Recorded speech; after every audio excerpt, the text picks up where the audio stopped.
As a young girl, Norma Jean Mortensen grew up being raised by her mentally unstable mother Gladys. On her 7th birthday in 1933, she is given a framed picture of a man Gladys claims is her father.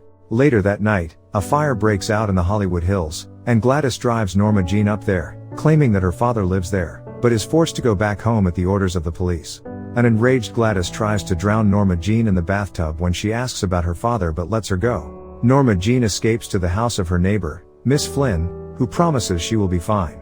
A few days later, Norma Jean is sent to an orphanage while Gladys is admitted to a mental hospital, having been declared unfit to raise a child. In the 1940s, Norma Jean becomes a pin-up girl under the stage name of Marilyn Monroe, appearing on magazine covers and calendars. While trying to break into the acting industry, she is raped by film studio president Mr. Z.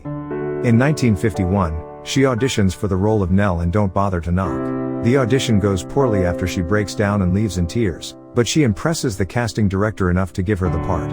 As her acting career steadily rises, she meets Charles Cass Chaplin Jr. and Edward G.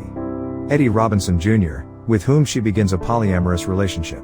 Norma Jean lands her breakout role in 1953 with Niagara, but after she is spotted in public with Cass and Eddie, she is told by her agent to limit her appearances with them in public, which upsets her because she feels that her persona of Marilyn is just a role and not her true self.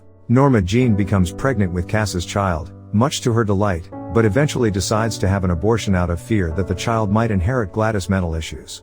Cass supports her decision. On the day of the appointment, she changes her mind, but it is too late. Following the abortion, she breaks things off with Cass and Eddie. She later meets Joe DiMaggio, a retired athlete who sympathizes with her when she expresses her desire to leave Hollywood and become a more serious actress in New York City. As she films Gentlemen Prefer Blondes, she receives a letter from a man claiming to be her father. Norma Jean feels disconnected from her on-screen performance at the film's premiere, saying it is not her. She returns to her hotel room, having been told that someone is waiting for her. Expecting it to be her father, she instead finds Joe, who asks to marry her, which she accepts reluctantly. Norma Jean and Joe's marriage sours when Cass and Eddie give Joe some nude publicity pictures of her, which enrages Joe so much that he hits her and demands that she refuse to do the 7-year itch out of principle. However, she still goes through with filming, doing the famous publicity stunt with the white dress. When she gets home, a drunken Joe screams and gets physically violent with her. She divorces him shortly after. In 1955, Norma Jean auditions for the Broadway play Magda, written by renowned playwright Arthur Miller. During a read-through, her performance impresses everyone but Arthur. He eventually warms up to her when she gives him some insightful character analysis. Norma Jean and Arthur marry and move to Maine, where she lives a happy life with him and becomes pregnant.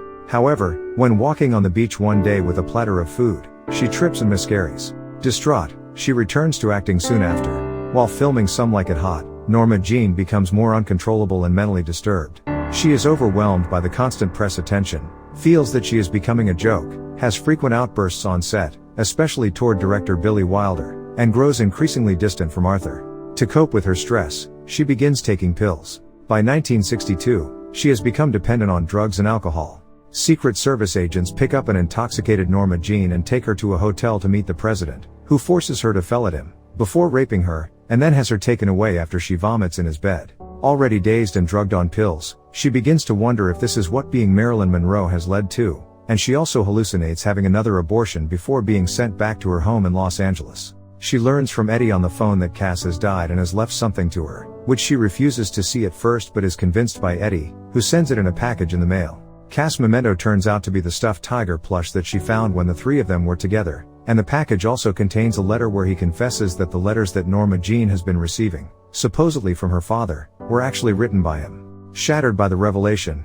Norma Jean overdoses on barbiturates. As she dies on her bed, she has a vision of her father welcoming her to the afterlife.